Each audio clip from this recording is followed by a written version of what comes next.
Magandang araw. Ako po ang inyong lingkod, Director Aldrin Fermin ng DSWD Strategic Communications. Narito tayo muli para sa isa namang kwento ng pag-asa at pagbabago. Ito ang kwento ng ating mga kababayang IPs or Indigenous People sa Boston, Davao Oriental. Dahil sa tulong ng Kalahis Hits o kapit-bisig laban sa kahirapan, comprehensive and integrated delivery of social services, natupad ang hiling ng mga magsasaka na magkaroon ng cable hanging bridge sa kanilang lugar. Makikita natin kung paano nabago ang kanilang buhay dahil sa pagkakaroon ng cable hanging bridge at kung paano sila naging mas malakas at mas matatag sa harap ng mga pagsubok. Narito ang kwento ng pag-asa at pagbabago sa buhay ng mga IPs sa Boston, Davao Oriental.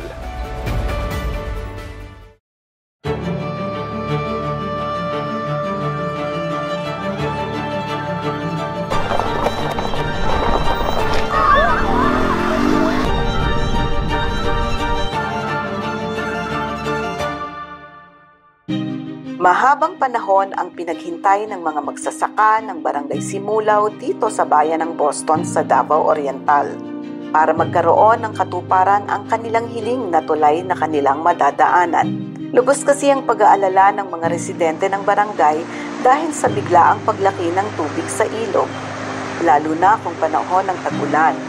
Ang barangay kasi nila ay nasa pagitan ng Simulaw River na dumudugtong sa Agusan River. 1992, ma'am, galing ako sa Umha, sa aking farm. Tumawid kami dito, walang ulan, pero pagdating ko sa ilog na to, tumawid nga kami. Pagdating namin sa gitna, bigla lang dumating yung pinakamalaking baha, ma'am. Kasama yung mga kahoy, lapo, kami ng kamay ko sa aking anak. O naghawak kami ng kamay. Hindi ko na namalayan hanggang sa nakalimutan ko na, parang mamamatay na rin ako. At sa tabok na hawak na ako ng isang kahoy.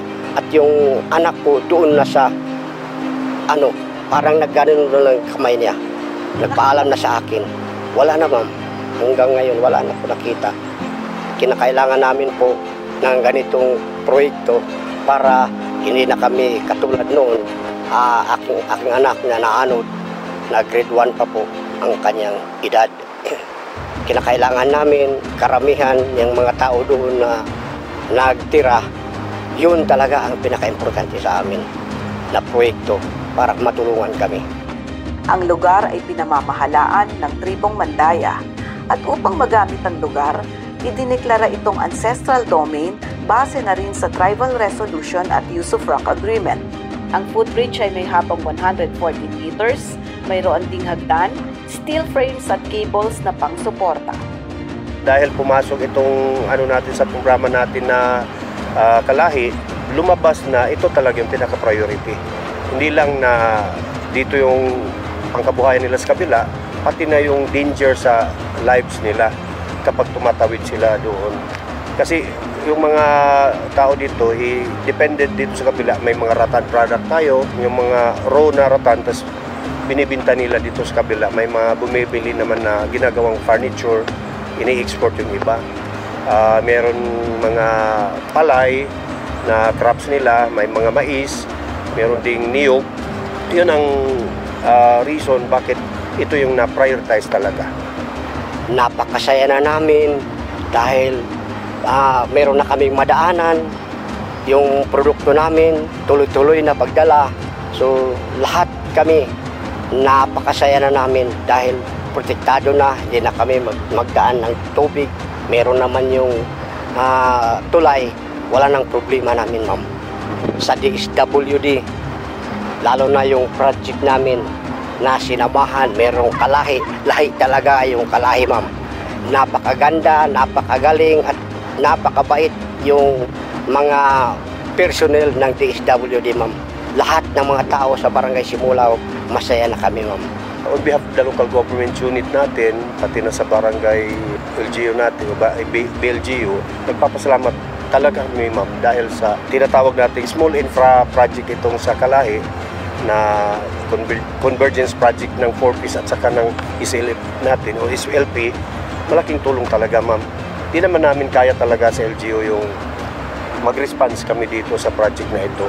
Oo, kaya nagpapasalamat kami sa DSWD na nagkaroon din ng programang katulad nito, yung Kalahi Seeds. Sa kasalukuyan, ang cable hanging footbridge ay maaari ng madaanan. Makikinabang dito ang may 345 na magsasaka at magsisilbi din ito bilang isang farm-to-market road para sa mga residente sa panahon ng anihan. Maaari na rin tumawid ang mga katutubo anumang oras kahit na bumaha o tumaas ang ilog. Yan ma'am, magdudubli talaga. Dahil hindi naman kayo mahirapan. Wala nang problema. Hindi na kami matakot magtawid dahil wala namang problema. Tuloy-tuloy na kami makadaan. Kahit tag-ulan, walang problema na ma'am.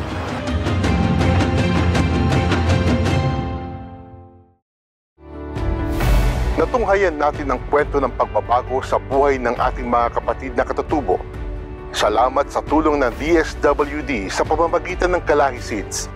Ngayon, saksihan naman natin kung paano kasaya ang mga batang paslid na nag-aral sa daycare center, isa pang proyekto ng DSWD.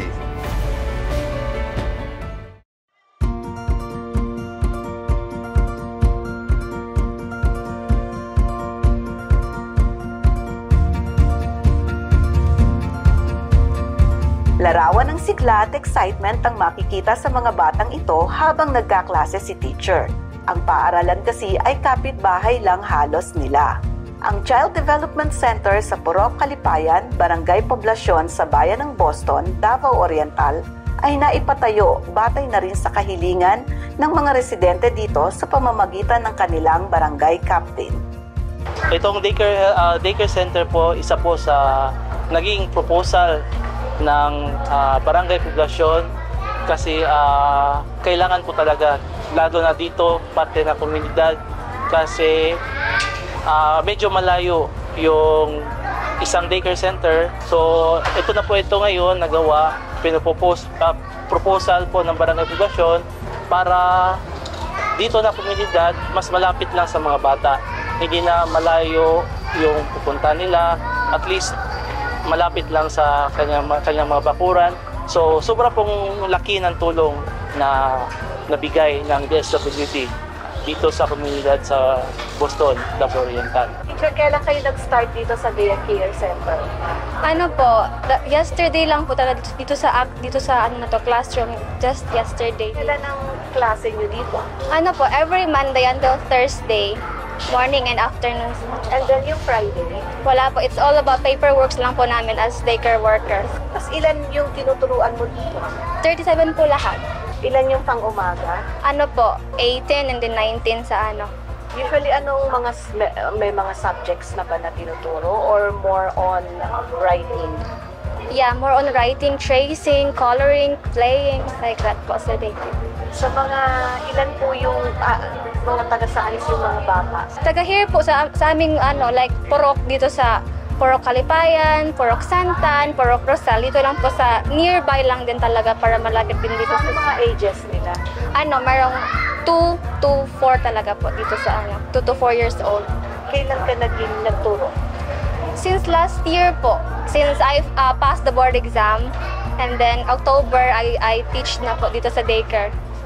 May counterpart na din po yung LGU para po dito, para maging successful po yung pagkagawa ko. Nasa almost 70. Kasi sa pagkaalam ko, ibang bata yung sa morning, like 37, then iba din sa pagka-afternoon. Sobrang laki po ng tulong na nagawa ng DSWD. Lalo nga dito sa komunidad, hindi na mahihirapan yung mga bata natin. As a parent po, maginhawa po dito sa amin kasi ang aming mga kabataan, halapit na lang po dito sa amin, hindi na po kami nakapamasahe. Kasi sa kahirapan ngayon, ma'am, nagpapasalamat po kami kasi malaking tulong na po ito sa amin sa mga mga parents. Lalo-lalo po sa mga anak kasi komportable na sila dito. Kahit pa paano mawalpan yung mga bata, hindi naman po mainit talaga. masaya na po, masaya po talaga kami na meron po talaga na counter sa DSWD. Malaking tulong na po talaga to sa amin. Maraming salamat po sa DSWD kasi nakatulong po kayo ng mas napakabuti sa aming mga kabataan. Sana po marami pa po matulungan ninyo kagaya ng mga kabataan at sa mga iba pa po na kailangan pa po tulungan.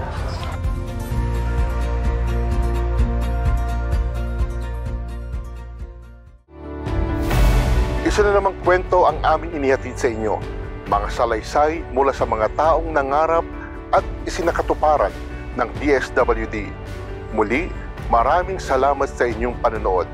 Ako po muli si Director Aldrin Fermin at nais kong ipaalala sa bawat hamon ng buhay, ang DSWD ay patuloy ninyong magiging kaagapay. Hanggang sa susunod na Martes, abangan ang isang kwento ng pag-asa at pagbabago.